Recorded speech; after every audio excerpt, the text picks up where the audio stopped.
Chant and dance as much as possible in this human form of life. Om Ajnanatimirandhasya Jnananjanashalakaya Chakshurunmilitam Jaina Tasmai Shri Gurave Namaha. Shri Chaitanya Manobhishtam Sthapitam Jena Bhutale Swayam Rupa Kadhamahiyam Tadati Swapadantikam Vandeham Shri Guru Shri Yuta Padakamalam Shri Gurun Vaishnavamscha Shri Rupam Sagrajatam Sahagana Raghunathanvitam Tam Sajivam Sadvaitam Savadhutam Parijana Sahitam Krishna Chaitanya Devam Shri Radha Krishna Padan Sahagana Lalita Shri Vishakhanvitamscha.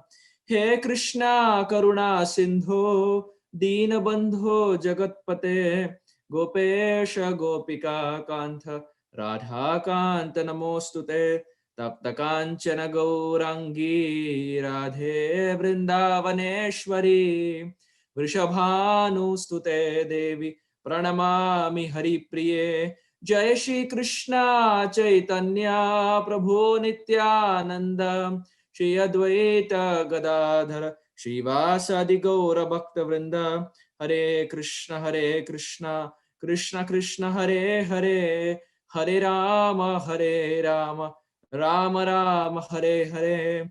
Gurave Gaurachandraya Radhikaya Tadalaye Krishnaya Krishna Bhaktaya Tadbhaktaya Namo Namaha.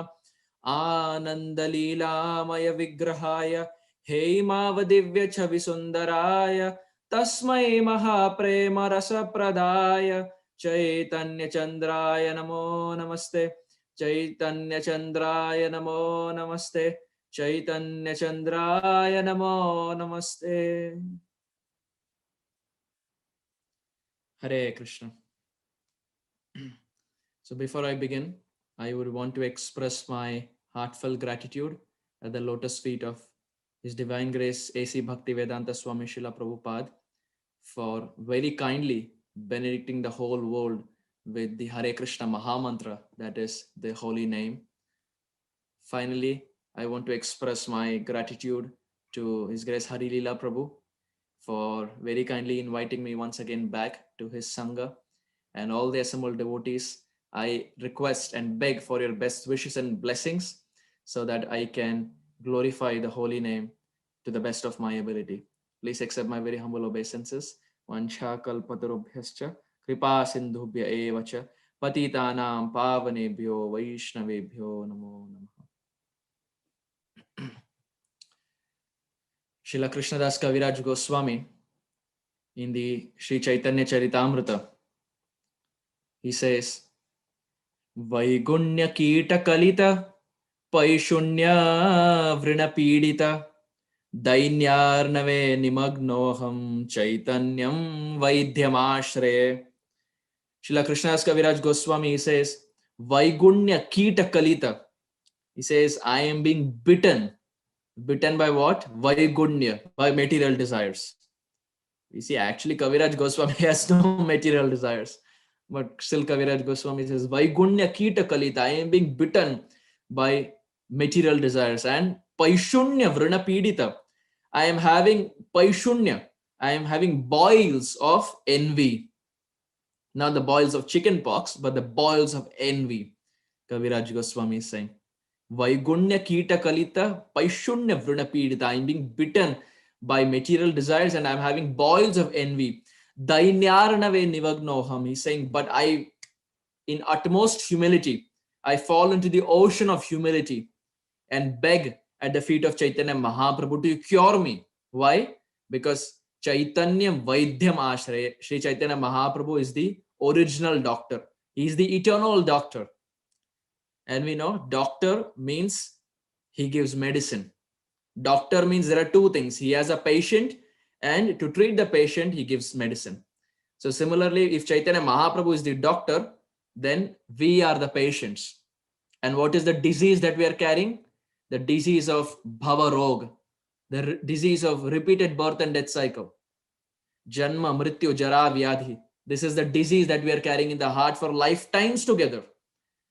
So Chaitanya Mahaprabhu is that Vaidyaraj who is coming to cure that disease that we are having in our consciousness.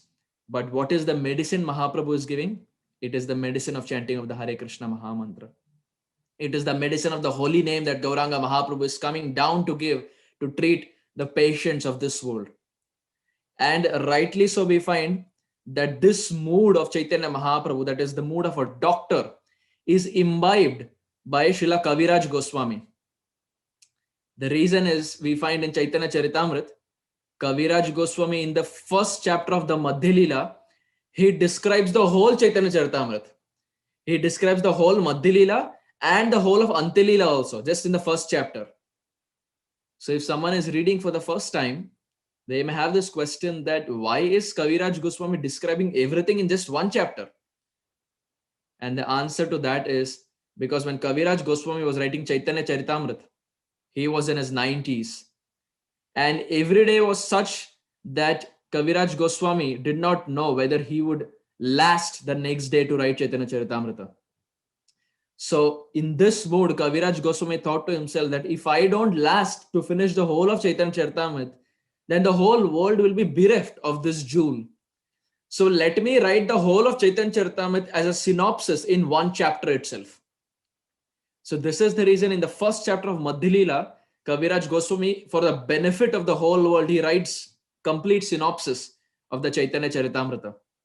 So there we find Kaviraj Goswami is not in the mood of an author, because we find no author will reveal the moral of his whole book in between, because most authors we find they will describe a 380 pages story, a fictitious story, and in the last 20 pages they will come up with the moral. They will try to reconcile all the dots, they will join all the dots. But Kaviraj Goswami is not an author, but he is in the mood of a doctor. For him, more than keeping the suspense, Kaviraj Goswami is more concerned about the people of this world. If they don't get to know about Chaitanya Mahaprabhu, how will they get healed? If they don't know about chanting of the holy names, how will their disease of Bhava Rog get solved? So we find he is in the mood of a doctor to cure everyone rather than being in the mood of an author. And this mood is carried from Chaitanya Mahaprabhu. He imbibes this mood from Gauranga Mahaprabhu. And likewise, we find Srila Prabhupada imbibes the same mood from Kaviraj Goswami. Why? Because when Prabhupada was translating all the books, Prabhupada had the same concern, because Prabhupada was also old. He was in his 70s. And as we know, Prabhupada had already 3 heart attacks. So every day Prabhupada had this concern that whether I would be alive the next day, whether I would be alive the next day. So Prabhupada in that concern was thinking to himself that if I don't live up till the end of the Srimad Bhagavatam, the completion of the Srimad Bhagavatam, then the world will be bereft of the 10th canto of the Bhagavatam. Because we know the 10th canto is the Samam Bonam, because it describes the pastimes of Krishna and Vrajadham. All the 9 cantos, they form the basis so that we can understand the 10th canto of the Srimad Bhagavatam. So Srila Prabhupada was thinking to himself that I have given all the 9 cantos, but what if I'm not alive to give the 10th canto to the whole world? So in that fear, Prabhupada, in the mood of a doctor, imbibing the mood from Kaviraj Goswami, who imbibed the mood from Chaitanya Mahaprabhu, Srila Prabhupada writes a synopsis on the 10th canto in the form of Krishna book. Because he feels to himself that if I'm not there to write the 10th canto, at least they will have Krishna book, so that they will not miss out on Krishna's pastimes in Vrajdham. So we find that Chaitanya Mahaprabhu and all the acharyas up till Srila Prabhupada and our Gurujan, they are in the mood of a doctor to heal everyone. They're not in the mood of an author, but they're in the mood of a doctor to give benefit and to heal everyone of this world. So we find that Srila Prabhupada time and again, he exemplified this mood of benefiting the people of this world. Once His Holiness Brahmananda Swami, many of us would have heard Brahmananda Swami of our movement. Of course, Maharaj is no more present. He left this world in 2015 in Vrindavan. But Brahmananda Swami, one of the very senior disciples of Srila Prabhupada, and just to give a rough outline, if we have not heard of Brahmananda Swami Maharaj, then Maharaj was very huge and very hefty as far as his structure is concerned. So once Brahmananda Swami Maharaj was in Jagannath Puri, and he was having his tridanda. He was carrying his danda and he was walking in Jagannath Puri. And from the opposite end, a Gaudiya Vaishnava sannyasi was also coming. So this Gaudiya Vaishnava sannyasi saw Brahmananda Swami, and Brahmananda Swami saw Gaudiya Vaishnava sannyasi. And immediately Brahmananda Swami gave his sashtang dandavat pranams to this Gaudiya Vaishnava sannyasi. So when this Gaudiya Vaishnava sannyasi saw that Brahmananda Swami is giving his dandavat pranams, he was perplexed. He was thinking to himself that who is this person who's tall, who is hefty, who is having a tridanda, and he doesn't look an Indian, he's white-skinned. Because Brahmananda Swami Maharaj was, as far as his body is concerned, he was from America. So this Gaudiya Vaishnava sannyasi was perplexed that an American sannyasi in Jagannath Puri, what is he doing here? And this was in the late 1960s. So this Gaudiya Vaishnava sannyasi was very intrigued, and he turned towards Brahmananda Maharaj and asked, "Who are you? And from your attire, it seems that you're a sannyasi. So please enlighten me. Who gave you sannyas and how come you are in Jagannath Puri? What is the history to this?" So Brahmananda Swami Maharaj, he said, "Oh, well, my name is Brahmananda Swami and I am the disciple of His Divine Grace, Srila Prabhupada." So this Gaudiya Vaishnava sannyasi thought to himself, Srila Prabhupada? Who is Srila Prabhupada?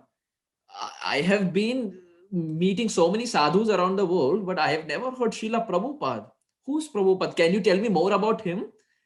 So Brahmananda Swami thought to himself, how do I explain who Srila Prabhupada is? Because if he has not met, I may describe to the best of my ability, but how will this Gaudiya Vaishnava sannyasi come to know? So fortunately, he had a Krishna book in his hand. So Brahmananda Swami turned the book upside down, and in the last page, there was a photo of Srila Prabhupada. Because we find in all the books of Prabhupada, the last page is describing the author. There will be a big note about the author, Srila Prabhupada. So fortunately, in that page, there was a photo of Prabhupada. So he showed that this is Srila Prabhupada. He is my guru. I took sannyas from him.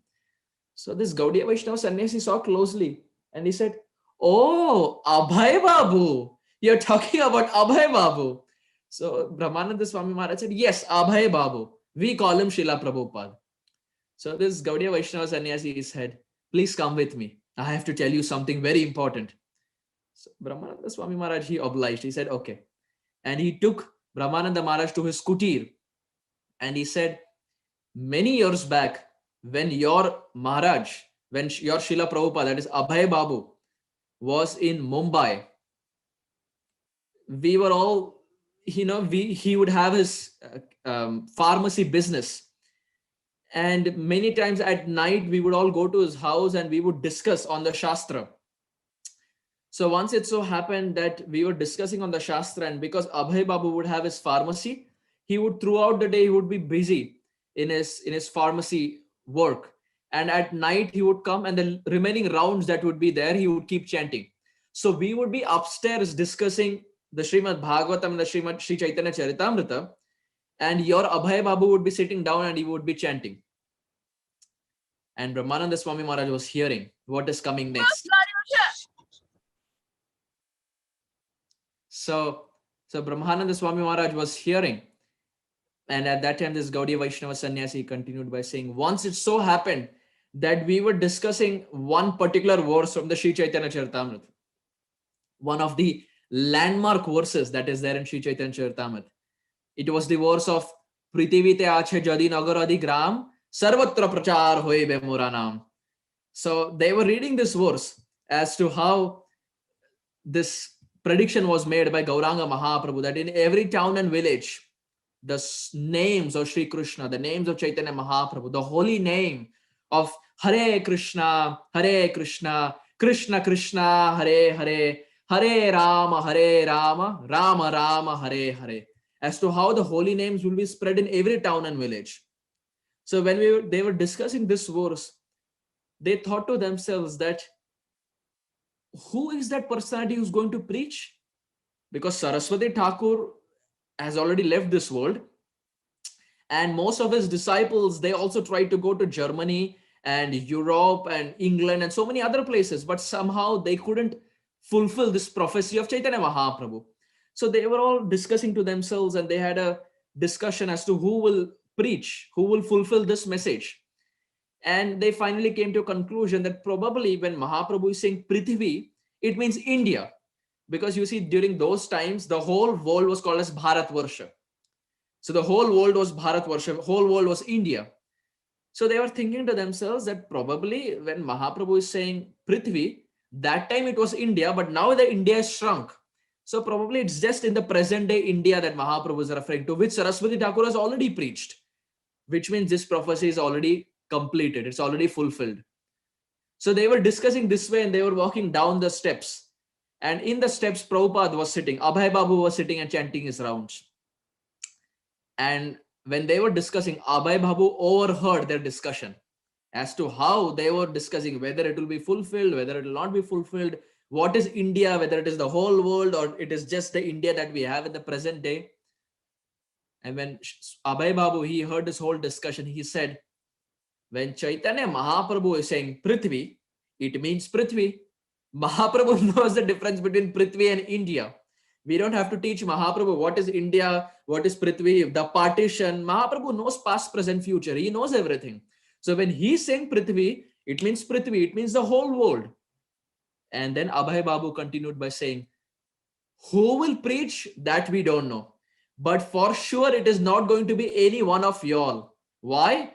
Because y'all are doubting the words of the scriptures. Anyone who doubts the words of the scriptures can never be empowered by the Supreme Lord to spread the prophecy. So Prabhupada there, he made this point that who will preach, we don't know, but it's not going to be one amongst y'all. So this Gaudiya Vaishnava Sannyasi was now explaining this to Brahmananda Maharaj, and he was saying that when that incident occurred, we thought to ourselves that who will preach the message of Chaitanya Mahaprabhu around the globe? But now we understand after so many years that it was your Swami Maharaj, it was your Abhay Babu who was that chosen one by Gauranga Mahaprabhu to take the baton of the holy name around the globe. It was your Swami Maharaj. Why? Because he did not doubt the words of the Shastra. So Prabhupada is teaching a very important point. Those who doubt the words of the Shastra can never be empowered on this path of bhakti. They may never progress ahead on this path of bhakti. But Prabhupada had full conviction that this message will be fulfilled. And that is why Chaitanya Mahaprabhu chose him as the Senapati Bhakta to take this baton across the globe. So we find that Srila Prabhupada in the modern day is the best ambassador for spreading the holy names of the Supreme Lord around the globe. And we find in the Sri Chaitanya Charitamrita, which Srila Prabhupada very mercifully translated to the whole world in English language. In Sri Chaitanya Charitamrita, Kaviraj Goswami describes a personality by the name Subudhi Roy. So we have personality by the name Ramananda Rai. Similarly, we have a personality by the name Subudhi Rai. Of course, they don't have a connection. They are not related as far as any blood relation is concerned, but it's just the surname, the last name for both of them is same. So Subudhi Rai was one of the landlords. He owned a huge area of land in Bengal. And he was so affluent, he was so rich that there were multiple people who were working for him. So once it so happened that one personality was working under him by the name Syed Hussain Khan. And Subudhi Rai entrusted him, he gave him the job of digging a lake. So he told him that you please dig this lake, and he gave him the outline that this is what you have to do. This is the area where you have to dig. This is how it should be. And he gave him the complete blueprint as to what Syed Hussain Khan has to do, who was the servant of Subudhi Rai. So naturally, when this instruction came, Syed Hussain Khan was digging and he was doing the work very nicely. But once it so happened that due to some negligence, he made one fault. He made one error. He made one mistake. So when Subudhi Rai got to know that this is what Sayyid Hussain Khan has done, Subudhi Rai became very angry. So he ended up, in his anger, he ended up whipping Sayyid Hussain Khan on his back, because he was the landlord and Sayyid Hussain Khan was a servant. So because the job was not done properly, he whipped him on his back. And Sayyid Hussain Khan was not angry. He took this in the right perspective, because for him, he was getting his bread and butter from Subudhi Rai. So he did not complain. He took it in the right perspective. But later it so happened that this Sayyid Hussain Khan, who was a servant of Subudhi Rai, ended up becoming the Nawab. He ended up becoming the king of that province. Somehow, by the Lord's inconceivable arrangement, that servant ended up becoming the king. And now when he became the king, he still had his love and affection for Subudhi Rai. But what happened was, after he got married and after his wife came into his life, one day it so happened that she noticed whip marks on the back of Subudhi Rai, on the backs of Nawab. I'm sorry. She noticed the whip marks on the back of the Nawab. So naturally she asked the Nawab that, how is it that you're having whip marks on your back? And who has the audacity to whip the king? Who has the audacity to whip the Nawab? So the Nawabi said, oh, there's nothing. It's just a past history. There's nothing. There is nothing to discuss about. But she was very curious. So she kept asking again and again and again. And finally, this Nawab, he said that many years back, I was working for Subudhi Rai. And because of one of my errors, Subudhi Rai got angry and he whipped me on my back. So when she got to know, when the wife got to know, she became so furious. She got so angry that she said, he had the audacity to whip you and you didn't do anything against that? This Nawab said, what will I do? Well, he was giving me my bread and butter. What can I do? I didn't do anything. He was very loving to me. But somehow this wife, she kind of brainwashed. We find in the Ramayana also. Everything was going fine till the time mantra came. When mantra came, that's when the whole Ramayana came into perspective. Everything was going fine, but she was the person who instigated and she brainwashed, and that caused Maryada Purushottam Ramchandra to leave Ayodhya and go to the forest. And in that separation, even Dasharath Maharaj left this world. So there in Ramayana, we find it is one person brainwashing. So it's very important amidst whom we associate. We see in English, there is a saying, a man is known by the company he keeps. It's very important as to whom we associate with. So here in this case, this Nawab, his wife got so angry and she said, you should go and kill him. He had the audacity to whip you. You should take revenge and go and just kill him. Get your army, get your swords, get your shield, your arrows, bow, and just go and whip him left and right, black and blue, and just kill him. So when the Nawab heard this, he said, oh, no, what you're saying? I have worked so many years for him and he has maintained me so nicely. Sometimes it happens. No, in Hindi we say, kabhi-kabhi upar niche ho jata hai, 19-20 ka farak ho jata hai. It is okay. There's nothing. We don't have to take revenge in the form of taking his life. But the wife was determined that some revenge has to be taken. So she told Subudhi Rai, she told the Nawab that if you cannot go and kill, at least do one thing. Take little water and go and sprinkle it on his head. Because we know in the ancient times that if a Muslim takes water from his pitcher and he goes and pours it, he sprinkles it upon someone else, then that person from Hindu gets changed to a Muslim. So when this Nawab heard this, he finally agreed and he went and he took some water and he put it on the head of Subudhi Rai.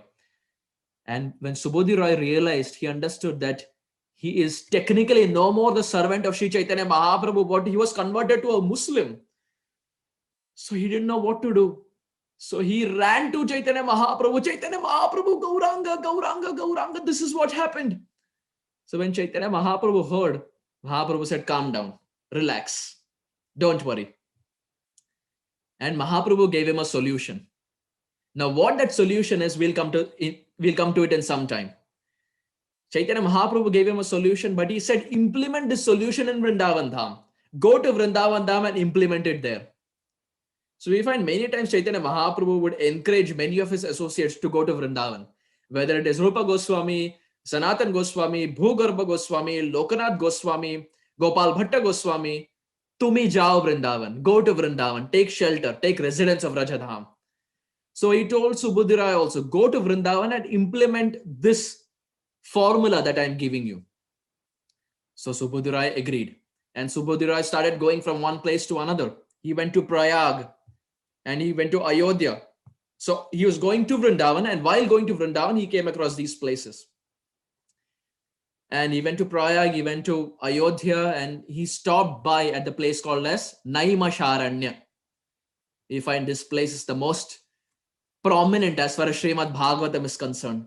The place where Suta Goswami spoke to Shaunakadi Rishi at Naimasharanya. So Suta Goswami heard it from Shukadev Goswami, and he went to Naimasharanya and spoke the same to Shaunakadi Rishi.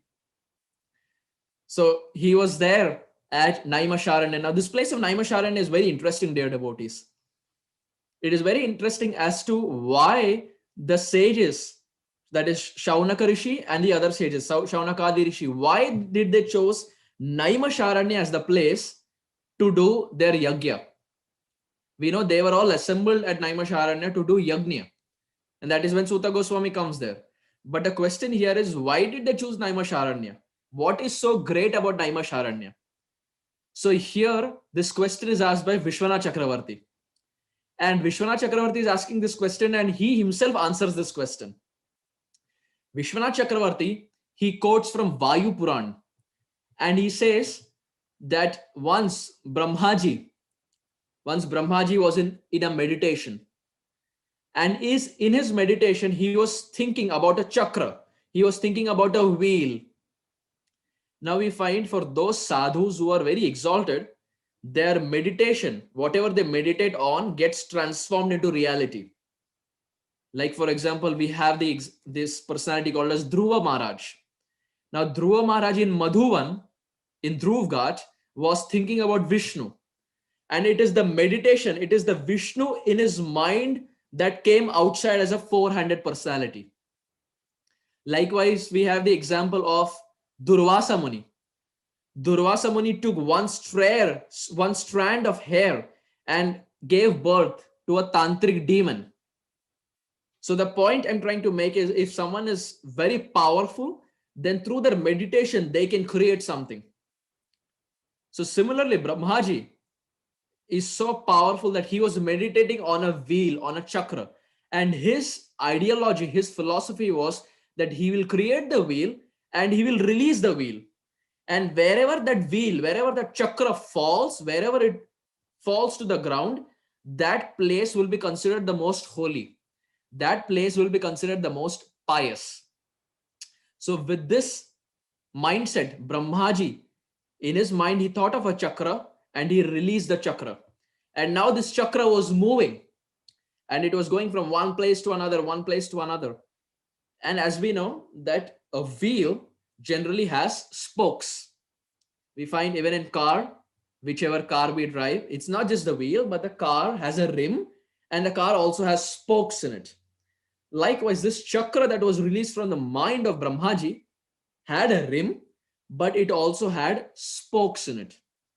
Now this spokes in Sanskrit is called as Nemi, N-E-M-I. The spokes is called as Nemi. So now when this chakra was released from the mind of Brahmaji, it was moving and it fell at one place of the universe. That place where the spokes of the wheel, that is Nemi, fell to the ground is called as Nemisha, because Nemisha means it took shelter of that particular place. The spokes of the wheel took shelter of that particular place. So it was called as Nemisha. And because that place happened to be a forest in Sanskrit is called as Aranya. Because that place happened to be a forest, Aranya, that whole place was called as Naimasharanya. Because Naima means, Nemi means the spokes of the wheel. That spokes of the wheel, which was released from the mind of Brahmaji and which took shelter in that place, which happened to be a forest, is called as Naimasharanya. So in this place of Naimasharanya, we find Suta Goswami and Shaunakadi Rishi were present, and they were discussing the Srimad Bhagavatam. And this is the same place where Subudhi Roy, on his way to Vrindavan, he stopped by. Now, dear devotees, Naimasharanya is such a beautiful place that we many times we make this point that the dhams, whether it is Vrindavan Dham or Navadvip Dham, it has all the places, all the pastime places, all the holy places around the world are there in Vrindavan and Mayapur. If someone is taking shelter of Vrindavan and Mayapur, they don't have to go separately to other places. All the places are there in these two places. For example, in Vrindavan, we find there is Char Dham, there is Kedarnath, there is Badrinath. And likewise in Navadvip Dham also we find there are various pastime places that are present in the land of Navadvip.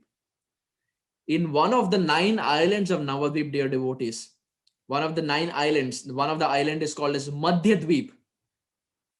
In Madhyadvip, there is a separate place called as Naimasharanya. Now, this Naimasharanya is different from the Naimasharanya where Suta Goswami spoke to Shaunakadi Rishi. That is one Naimasharanya. But Navadvip Dham has all the pastime places of the Lord, including Naimasharanya. It has its own Naimasharanya in a place called as Madhyadvip. And now this place of Naimasharanya in Madhyadvip, in Navadvip Dham, is so powerful that Bhaktivinoda Thakur in Navadvip Dham Mahatmya describes that once Suta Goswami was speaking Gaur Leela. Now this is something we may not have heard. We have all heard Suta Goswami speaks Bhagavatam, but in Navadvip Dham Mahatmya, Nityananda Prabhu is speaking to Jiva Goswami. And Nityananda Prabhu says once Suta Goswami was speaking Gaur Katha and Shaunakadi Rishi, they were all sitting. Thousands of sages were sitting and hearing Gaur Leela, the pastimes of Gauranga Mahaprabhu. And slowly this news spread. It went to Lord Shiva. When Lord Shiva, Mahadev, when he got to know that Gauranga Mahaprabhu's pastimes are being described, he immediately sat on his order carrier, Nandi, and he started running because he wanted to hear the pastimes of Gauranga Mahaprabhu. He left Kailash to come to Naimasharanya of Navadvip Dham to hear about Chaitanya Mahaprabhu. So he was sitting on his Nandi and he was coming. But at one point, Lord Shiva realized that the Nandi is not running fast. Their Gaur Katha is going on, but the Nandi is very slow. So he kept the Nandi to the side and went to Brahmaji and told Brahmaji that, can you give me your swan? Can I borrow your swan? Because the swan is faster than the Nandi. And I fear I may miss Gaur Katha. I may miss hearing the pastimes of Chaitanya Mahaprabhu. Oh, Brahma, can you give me your swan? So Brahmaji agreed. And Lord Shiva, Mahadev sat on the swan and he reached Naimasharanya of the Navadvip Dham. And he sat and heard from Suta Goswami about the glories of Chaitanya Mahaprabhu, about the glories of Harinam, Nam Mahatmya. And not just Lord Shiva. Bhaktivinoda Thakur says, even the associates of Lord Shiva were sitting and hearing about Chaitanya Mahaprabhu. So this is how much Brahma and Lord Shiva are relishing the pastimes of Gauranga, that they're ready to leave their Kailash to hear about Sri Chaitanya and about the holy name. So in this way, Subudhi Roy was at Naimasharanya, the original Naimasharanya, where Suta Goswami spoke Bhagavatam. And he was traveling different places, and finally he came to Vrindavan Dham. But when he came to Vrindavan Dham, he got the shock of his life that Chaitanya Mahaprabhu had just left Vrindavan Dham to go to Prayag. When Subudhi Roy was in Naimasharanya, Chaitanya Mahaprabhu was in Vrindavan. When Subudhi Roy came to Vrindavan, Chaitanya Mahaprabhu left Vrindavan to go to Prayag. So Subudhi Roy was thinking to himself, how unlucky am I that I missed Chaitanya Mahaprabhu. But nonetheless, he came to Vrindavan and he started doing the thing that Chaitanya Mahaprabhu asked him to do in order to eradicate the sins of getting converted into the Muslim background. But dear devotees, the interesting point here is, what did Chaitanya Mahaprabhu ask Subudhi Roy to do? Chaitanya Mahaprabhu asked Subudhi Roy only to chant the holy names. Chaitanya Mahaprabhu said this chanting of the holy name is so powerful. What to speak of converting from Hindu to Muslim? Even sins from lifetimes together can be destroyed at one go. That is the power of the holy name. You don't have to do anything else. Because Subodhi Roy, initially, before going to Chaitanya Mahaprabhu, he went to the sadhus in Varanasi. And the sadhus in Varanasi, they gave different solutions. One sadhu said that, oh, to eradicate this, you have to drink hot ghee down your throat. Someone said, oh, no, you have to drink hot boiling water. Someone said, no, you have to walk on hot fire. So they give different solutions. And Subodhi Roy was thinking, I can't do any of these things. So finally, he went to Chaitanya Mahaprabhu, and Chaitanya Mahaprabhu said, you don't have to drink hot ghee. You don't have to walk in fire. You don't have to drink hot water. You don't have to do any of these things, Subodhi Roy. You have to simply chant the holy name. Hare Krishna, Krishna Krishna, Hare Hare, Hare Rama, Rama Rama, Hare Hare. Mahaprabhu said, these names are so powerful that it can conquer all the sins. Eka Hari Nama Yatha Papa Hare Papi Hae Tata Papa Kori Bare Nahe. Srila Prabhupada, in one of the purports of Chaitanya Charitamrita, describes this, and he says the names, the holy name is so powerful. Eka Hari Nama, if someone just chants the holy name once, what is the benefit? Eka Hari Nama Yata Papa Hare. The holy name Hare, it steals all the sins. So much so that Papi Hae Tata Papa Kori Bare Nahe. The sins are completely taken away. So much so that that sinful person forgets the tendency to commit sins. This is the power of holy name. If the name is constantly chanted, sins of past and present are completely taken care of. So much so that the person forgets the tendency to even commit sinful activities. That is the power of one holy name of the Supreme Lord. So this is the simple formula that Chaitanya Mahaprabhu gave Subodhi Roy. Just chant the holy name. And time and again, Mahaprabhu would give the same principle. Tara Madhye Sarva Sreshthan Nama Sankirtan Nira Apradhen Nama Laye Paye Premadhan. Kaviraj Goswami says, Tara Madhye Sarva Sreshtha. Of all the activities, Tara Madhya, of all the activities, what are the activities that Kaviraj Goswami is describing here? It is Navavida Bhakti. Of the 9 forms of devotional service, Kaviraj Goswami is saying, Tara Madhya Sarva Sreshtha, the most potent of all the 9 limbs of Bhakti, Nama Sankirtan, it is chanting of the holy names. Nira Apradhan Nama Laye Paye Premadhan. If someone chants the holy name without committing offenses, very soon they will get the jewel of Krishna Bhakti. They will get love of Godhead. So time and again, the whole of Chaitanya Charitamrita only speaks about chanting the holy name, chanting the holy name, chanting the holy name. This was Mahaprabhu's solution to everyone. Whatever the problem is, whatever the issue in our life is, it is only chanting of the holy name that can solve it. And this is not only for Subodhi Roy, dear devotees. This applies for all of us. These pastimes are given so that we take lessons out of it, that whenever obstacles arises in our life, we take shelter of holy name. Because holy name is the solution that Mahaprabhu gave to everyone. And naturally, that is the solution that we have to also follow in our lives when problems arise. Whatever the problems is, we take shelter of the holy name. Yena kena prakarena mana Krishna niveshayad. Rupa Goswami says, however, hook or crook, absorb the mind in chanting the holy names. Even if the mind is going here and there, no problem. Because initially no one becomes a professional. It takes time to improve in a particular activity. So Rupa Goswami says, Yena kena prakarena, hook or crook, just keep chanting. Chant as much as possible. And that is the solution, 1-point solution, the go-to solution, Mahaprabhu says, for all the problems.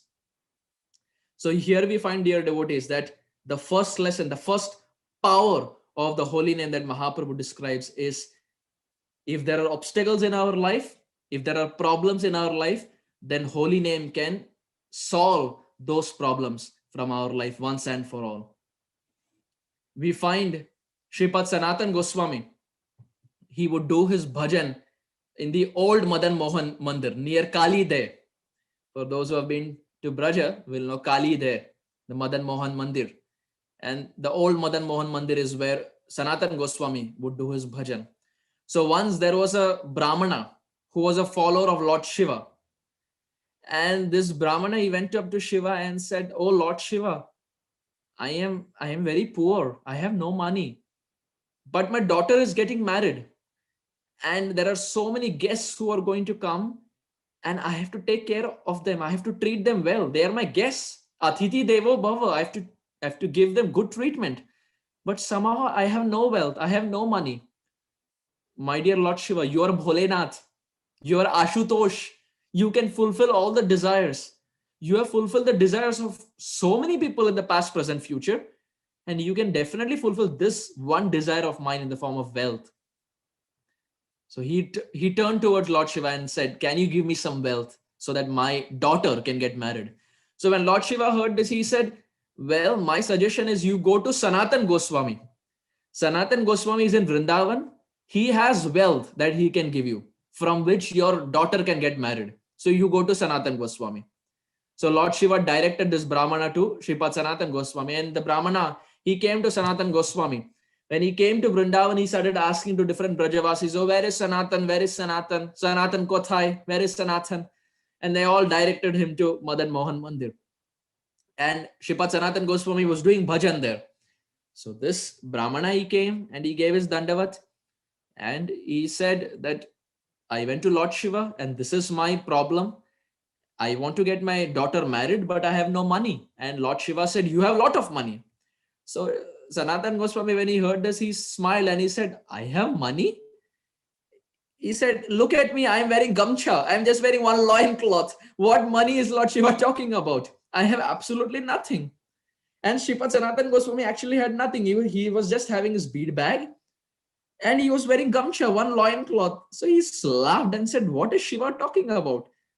How do I have money? And what to speak of getting your daughter married? I don't even have money to do small activities of my life. Even to feed my Madan Mohan, I have to do madhukari. So I don't have any money." Brahmana said, "No, Lord Shiva cannot lie. He is Bholenath, he is Ashutosh, he cannot lie. If he is saying you have money, if you have wealth, you should definitely have something." Sanatan Goswami thought, then he understood, okay. Then he directed this Brahmana and he said, "You see there is a trash can. Inside the trash can, there is a touchstone. Go and take that touchstone." So this Brahmana, he went, and rightly so, inside the trash can, there was a touchstone. And this touchstone had this property that if the touchstone is rubbed with iron, the iron turns into gold.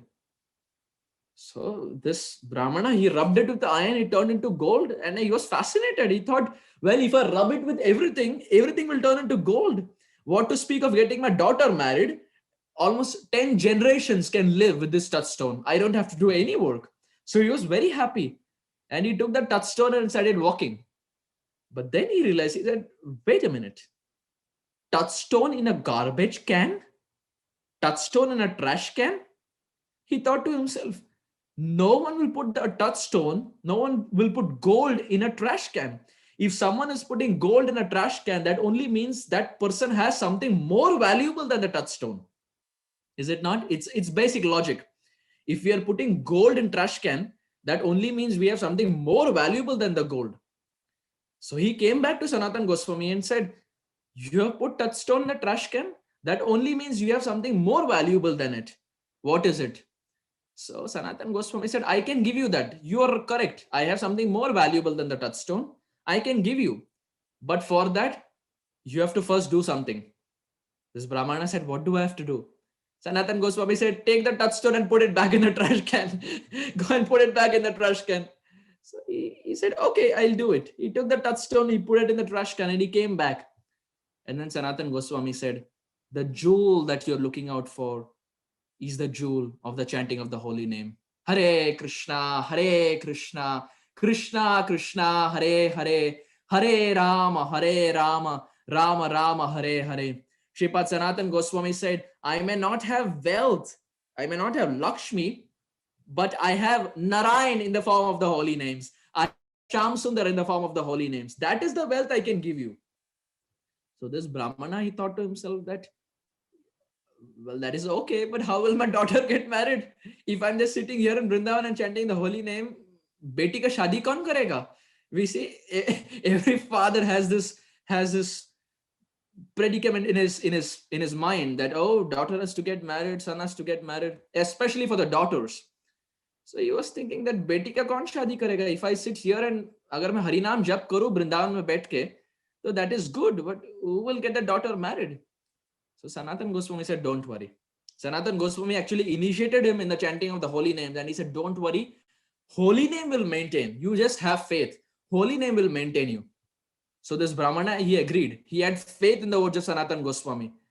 And he was sitting there and chanting the holy names. And dear devotees, believe me or not, the holy name in the form of Supreme Lord Shri Krishna maintained this Brahmana so much so that the Brahmana did not even realize he was sitting in Vrindavan, and the other part of India, his daughter comfortably got married. He was not even there in that marriage ceremony. Just by chanting in one corner of India, his daughter on the other corner of the globe got easily married. And it is the holy name which maintained this Brahmana. That Brahmana who had no wealth, Krishna somehow made sure that there was nothing stopping the marriage of the daughter. So here again, our acharyas make this point that the holy name not only frees one from the sins in the form of Subudhi Roy, but the holy name also maintains everyone. What is the use if the holy name clears of our sin but doesn't maintain us? So the acharyas say the holy name, the power, first power of the holy name is it clears off all the sin. Second power of the holy name is it maintains everyone, just like it maintained this Brahmana. The holy name is very powerful, dear devotees. Kaviraj Goswami, in the Sri Chaitanya Charitamrita, he describes when Haridas Thakur, he came to the house of Raghunath Das Goswami.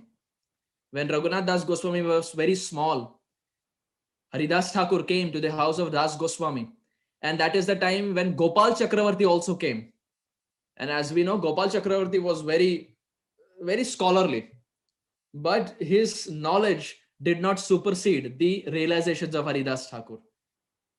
Gopal Chakravarti had Gyan, but Haridas Thakur had Vigyan. He had experiential knowledge. He had digested knowledge of the holy name. So there, when Haridas Thakur was speaking about the glories of the holy name, Haridas Thakur makes a very wonderful point. Haridas Thakur says, Damstri damstra hatam lecha harameti puna puna uktvapi muktim apnoti kim puna shraddhaya grinan. Haridas Thakur, he says, he describes one story. He says, once upon a time, there was a Muslim man. And this Muslim person was being chased by a wild boar. So Damstri means a wild boar. Damstri, Damstra hatam lecha. The Damstra, the sharp teeth of the Damstri, that is wild boar, was chasing the Mlecha, that is the Muslim man. So wild boar was running behind this person to devour him and to eat him and to kill him. Damstri, Damstra hatam lecha. At that time, what did this person do? As we know, in present day era that we live, many people still, when they have to say condemned, they say haram, haram, haram, abominable, haram, condemned.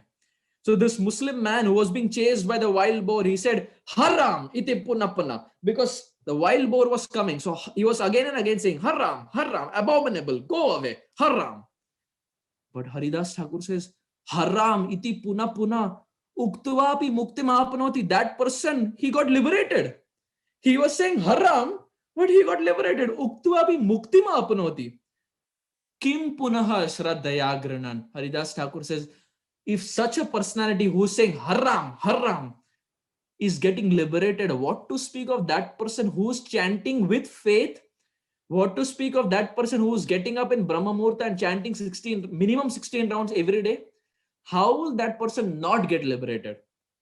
If someone says haram, which means abominable, and can get liberated, Haridas Thakur says, what to speak of someone who's chanting it with faith and with conviction? But interesting point, dear devotees, here is Maryada Purushottam Ramchandra is so merciful. The person was saying haram, haram, but Maryada Purushottam Ramchandra was hearing haram, haram, haram. So Lord Ram was thinking, oh, he's calling out to me. He's taking my shelter. I have to protect him. So the Lord is so merciful that even if someone is saying haram, the Lord is hearing haram, only wanting to give benefit to everyone. So Haridas Thakur is saying, if by saying haram, if someone is getting liberated, what to speak of someone who is willingly and sincerely chanting the Hare Krishna Mahamantra? They will definitely get liberated. There is no question about this. So Haridas Thakur says that this is the third power, the third aspect of the holy name. Nam Prabhu gives liberation. It gives the highest destination to the Jiva. Harinam is very powerful.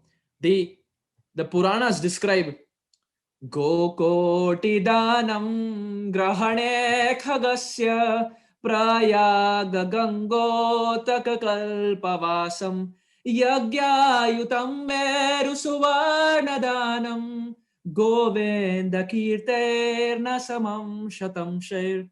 The Padma Puran describes, Padma Puran and the Skanda Puran, they describe the Mahima, the power of the holy name.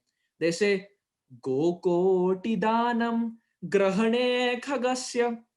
That if there is a personality who distributes, who gives in charity, Gokoti Danam, 1 crore cows, that too when Grahane Khagasya, during a time of eclipse. So this is the first criteria, first person. On the night of eclipse, he is giving 1 crore cows in charity. Second, Prayaga Gangotaka Kalpavasam, that there is someone who lives in Prayag on the banks of Gangaji for thousands and thousands of years. This is the second type of person. So can we distribute, dear devotees, can we distribute 1 crore cows during the time of eclipse? No, this is beyond our reach. Can we live for thousands and thousands of years in Prayag doing tapasya? That is also out of reach. What to speak of thousands and thousands of years? We live for 50, 60, 70, 80 years of our life. There is no question of thousands of years. So that is also beyond our reach. Third criteria, third personality. Yagya yutam meru suvarnadanam. Third person is if someone gives dan in the form of gold. And how much gold? Not 1 carat or not 2 carats or not 24 carat gold, but in the form of Suvarna mountain, in the form of Meru mountain. Yagyayutam Meru Suvarna Danam. We know Meru mountain is one of the largest mountains. The Puranas describe there may be someone, assumption that there may be someone that who is distributing wealth in the size of that of the Meru mountain. But the Shastras describe, even if there is someone who is distributing cows, 1 crore cows in eclipse, or if there is someone who is living for thousands and thousands of years in Prayag, or if there is someone who is giving gold in the form of Meru mountain, still, Govinda Kirtair na samam shatam share, still that person will not even get 1/100th of the benefit obtained by chanting one name of Govinda. Govinda, Govinda. We see in South, they say Govinda, Govinda. So the Shastras describe one name of Govinda is 100 times more powerful than all the three put together. In the form of distributing cows in eclipse, in the form of living in Prayag for thousands and thousands of years, and in the form of distributing gold in the form of Meru mountain. One name of Govinda is more powerful. So this is the Mahima, dear devotees, of holy name. Holy name not only eradicates all our sins. We saw the example of Subodhi Roy. That is one aspect. That is the first characteristic of holy name. Second characteristic of the holy name is Harinam Prabhu is the best jewel. It maintains everyone in the form of the Brahmana and the Sanatan Goswami pastime. The third is we find that the holy name, it liberates, it gives the highest perfection in the form of the mlecha and the wild boar chasing him. And finally, dear devotees, the holy name also protects everyone. We find in the episode of Draupadi during the Vastraharan, Bilvamangala Thakur describes Agre Kurunam Atha Pandavanam Dushasanena Tritavastrakeshat Krishna Tadakrosha Ananyanatha Govinda Damodar Madhaveti Govinda Govinda Hare Murare Govinda Govinda Mukunda Krishna Govinda Govinda Rathanga Pane Govinda Damodhar Madhaveti. Bilvamangala Thakur, when he starts the Govinda Damodhara Madhava Stotra, he says Agre Kurunam Atha Pandavanam, in the assembly where the Kurus and the Pandavas were present. Dushasanena Dhritavastrakeshat. Dushasan, who was so abominable, he decided to do the Vastraharan. Krishna Tadakrosha Ananyanatha. At that time, dear devotees, what did Draupadi do? When she understood that there is no one, not her husbands, not Arjuna, not Bhima, none can protect in that assembly. At that time, she put her hands up because Krishna is Ananyanatha. He is the only protector. And she loudly called out, Govinda Damodhar Madhaveti. Oh Govinda, oh Damodara, oh Madhava, please protect me. My family members, my husbands, no one can maintain me at this time. Hey Krishna, it is only you who can protect me. But dear devotees, the point here is Krishna was not present in that assembly. But when she called out to the holy name, it was the holy name that got manifested in the form of the sari. There was a Govinda Sari Bhandar that kept coming and coming and coming and coming. So much so that he tried his level best, but Dushasan couldn't do anything. But the interesting point here is Krishna was not physically present, but it was the holy name that appeared before Krishna to protect Draupadi, which means the holy name is the best protector. Likewise, dear devotees, in the case of Gajendra, Gajendra was in the water and was being bit by the crocodile.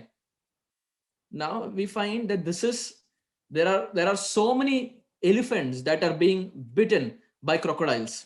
If we switch on the National Geographic, there are so many crocodiles that are biting elephants every day. But all of those elephants don't have their names in the pages of the Srimad Bhagavatam. It is only Gajendra who has his name in Srimad Bhagavatam. Why? Because when obstacles come in our life, how we react to them, how we respond to them is what makes us glorious. When problems come in the life of other elephants, they look towards their family members for protection. And that is where the problem lies. But in the case of Gajendra, when problem came in his life, he turned towards the Supreme Lord by chanting the holy name. My dear Lord, you protect me. So this is the lesson that we learn. When problems rise in our life, instead of going and taking sympathy from everyone, अरे मेरे जिंदगी में ये हुआ, मेरे साथ ये हुआ, मेरे साथ वो हुआ. More than the solution, we sometimes look for sympathy. But the Bhagavatam teaches us that when problems rise in our life, irrespective of whether there are problems or no problems, we turn towards the Supreme Lord, like the way Gajendra did, like the way Draupadi did. And because Gajendra chanted the holy name, the Supreme Lord that day, he flew faster than Garuda. We know Garuda is very fast in flying. But when he saw Gajendra calling out sincerely, the Supreme Lord, he flew faster than Garuda to protect his devotee. So there we find two examples as to how the holy name protects, in the form of Draupadi and in the form of Gajendra. So in this way, dear devotees, we find the holy name is so powerful that it can give us these four important characteristics. It has the four characteristics that can bestow us, that can bless us in our lives, in the form of it can eradicate all the sins in our life, so much so that the tendency to commit sin is also gone, in the form of Subodhi Roy's pastime. Second, holy name maintains us in the form of the Brahmana and Sanatan Goswami. The Brahmana did not do anything. He just chanted the holy name. And Harinam Prabhu protected him. Third, the holy name awards liberation. What to speak of liberation? In fact, the holy name awards Golok Vrindavan. Liberation is actually, if we say liberation, is actually deeming down the power of holy name. But holy name is actually giving us the highest destination in the form of Golok Vrindavan. And we saw the example of the wild boar chasing the Muslim person, the Mlacha. And finally, we find the holy name is also the best among protectors, dear devotees, in the form of Draupadi and Gajendra. So in this way, we find the holy name is so powerful that it can give us these 4 powerful aspects in our life. But Bilva Mangala Thakur, he says, there is something that people have to learn from the holy name. He says, Vaktum samarthum apina vakti kaschit aho jananam vesana bimukhyam jivhe pibasva amritametateva govinda damodhar madhaveti. Bilva Mangala Thakur says, Vaktum samarthum apina vakti kaschit. He says everyone has the ability to chant. Krishna is giving a tongue for everyone to chant, but still apina vakti kaschit, people still are not chanting. Bilva Mangala Thakur is literally weeping and crying. He's saying the holy name is so powerful. It can maintain and it can protect and it can give the supreme happiness in our life. And people can chant it. They have tongue.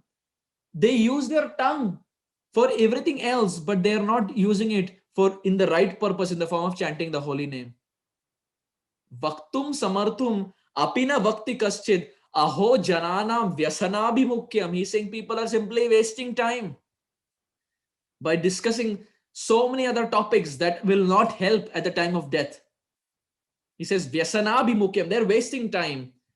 And for this reason, he says, Jivhe pibasva amritameta deva. O readers, o listeners, please drink this nectar of the holy name. Jivhe pibasva, drink this nectar. What is this nectar? Govinda damodhara madhaveti. Drink the nectar of Govinda damodhara madhaveti. Drink the nectar of the Hare Krishna Mahamantra in the form of Hare Krishna, Krishna Krishna, Hare Hare, Hare Rama, Rama Rama, Hare Hare. Bilva Mangala Thakur is saying, please accept this jewel of the Hare Krishna Mahamantra in your life and make your life successful, make your life sublime, as Srila Prabhupada would say. Having said this, I stop here and I thank all the devotees for very kindly being on the call. If I made any mistakes, if there was anything wrong that I said as far as Siddhanta is concerned, please forgive me and please feel free to unmute and correct me so that I don't make those mistakes in the future. But if there were any points that were inspirational, all of them come from the teachings of Srila Prabhupada and the classes and the lectures of the disciples of Srila Prabhupada. Thank you very much. Hare Krishna. Shri Harinam Prabhu ki jai. Patita Pavan Shri Chaitanya Mahaprabhu ki jai. Jagat Guru Acharya Srila Prabhupada ki jai. Gaur Bhakta Vrinda ki jai. Thank you very much.